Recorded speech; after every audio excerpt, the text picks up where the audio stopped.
अस्सलामुअलैकुम व्यूवर्स, क्या आपने कभी सोचा कि कमर्शियल एयरलाइन वाले अपने जहाज़ में पैसेंजर्स को पैराशूट की सहूलत क्यों नहीं देते?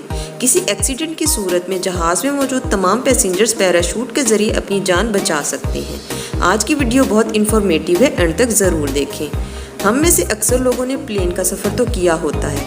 प्लेन में सफ़र करने वालों को इस बात का डर रहता है कि कहीं कोई हादसा ना हो जाए, क्योंकि प्लेन क्रैश की सूरत में किसी का जिंदा बच जाना मुमकिन नहीं होता। फाइटर जेट या प्राइवेट जेट में तो पैराशूट की सहूलत दी जाती है ताकि एक्सीडेंट की सूरत में जान बचाई जा सके। कमर्शियल फ्लाइट्स में तमाम पैसेंजर्स की सीट के नीचे पैराशूट क्यों नहीं रखे जाते?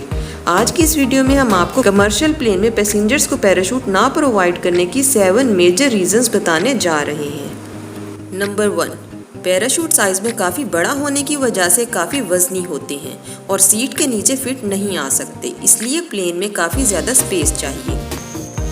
व्यूअर्स, नेक्स्ट पॉइंट पर जाने से पहले अगर आपने हमारा चैनल अभी तक सब्सक्राइब नहीं किया तो जल्दी से सब्सक्राइब कर लें और बेल का बटन दबाएं ताकि आप तक ऐसी इंफॉर्मेटिव वीडियोस पहुंचती रहें। नंबर 2, पैराशूट रेगुलर मेंटेनेंस मांगते हैं। इनको डेली इंस्पेक्शन की ज़रूरत होती है। इनको खोलकर चेक करना पड़ता है कि कहीं कोई प्रॉब्लम तो नहीं है। फिर हर फ्लाइट से पहले तमाम पैराशूट को 1 बाय 1 खोलकर चेक करना, फिर दोबारा पैक करना, वो भी इतनी ज़्यादा क्वांटिटी में, यकीनन नामुमकिन है। नंबर 3, पैराशूट की प्राइस नॉर्मली $6,000 से लेकर $10,000 तक होती है, जो कि बहुत ज़्यादा एक्सपेंसिव है। एक्सपेंसिव होने की वजह से एक जहाज़ में सैकड़ों पैराशूट प्रोवाइड करना पॉसिबल नहीं है।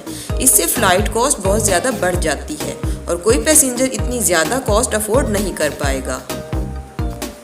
नंबर 4, पैराशूट को इस्तेमाल करने के लिए प्रोफेशनल ट्रेनिंग की ज़रूरत होती है। कुछ स्काई डाइविंग के शौकीन लोग थोड़ी ट्रेनिंग लेने के बाद भी पैराशूट का स्ट्रैप ठीक से नहीं खोल पाते। पैराशूट को सही टाइम पर खोलना और उसको हवा में हैंडल करना एक बहुत मुश्किल काम होता है, जबकि प्लेन में मौजूद तमाम पैसेंजर्स को हर फ्लाइट से पहले पैराशूट की ट्रेनिंग देना पॉसिबल नहीं होगा। नंबर 5, कमर्शियल प्लेन में पैराशूट प्रोवाइड करने के लिए आपको पूरे प्लेन का डिज़ाइन चेंज करना पड़ेगा, क्योंकि मौजूदा डिज़ाइन में प्लेन से जंप करने के लिए प्लेन की बैक साइड से बिग एग्जिट चाहिए जहां से इजीली जंप किया जा सके। लेकिन फिर भी जिंदा बचने के चांसेस बहुत कम रहेंगे, क्योंकि इमरजेंसी की सूरत में जब हर कोई पैनिक होता है, ऐसे हालात में सब्र से पैराशूट पहनकर फिर 1 बाय 1 जंप करना मुमकिन नहीं होता, क्योंकि सबको अपनी जान की फिक्र होगी। ऐसी सूरत में अगर पैसेंजर पैराशूट पहनकर प्लेन से एक साथ जंप करेंगे तो एक दूसरे से टकरा जाएंगे या प्लेन के विंग, फैन या इंजन से टकराने के भी बहुत चांसेस हैं। नंबर 6, एक नॉर्मल पैराशूट का वेट 14 kg से 20 kg तक होता है।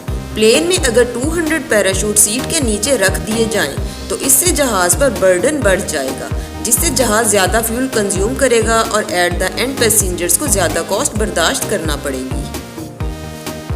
नंबर 7, कमर्शियल प्लेन 42,000 फीट की बुलंदी तक परवाज करता है, जहां टेम्परेचर -62 डिग्री तक होता है और ऑक्सीजन बहुत कम।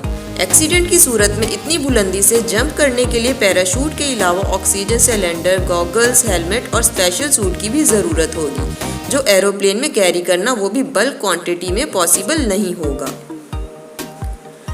व्यूअर्स, ये थी कमर्शियल फ्लाइट्स में पैसेंजर्स को पैराशूट प्रोवाइड ना करने की 7 मेजर रीजंस।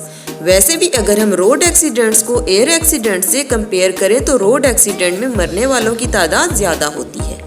ये थी आज की वीडियो। अगर पसंद आए तो लाइक और सब्सक्राइब ज़रूर करें और आगे शेयर करें। जज़ाकल्लाह।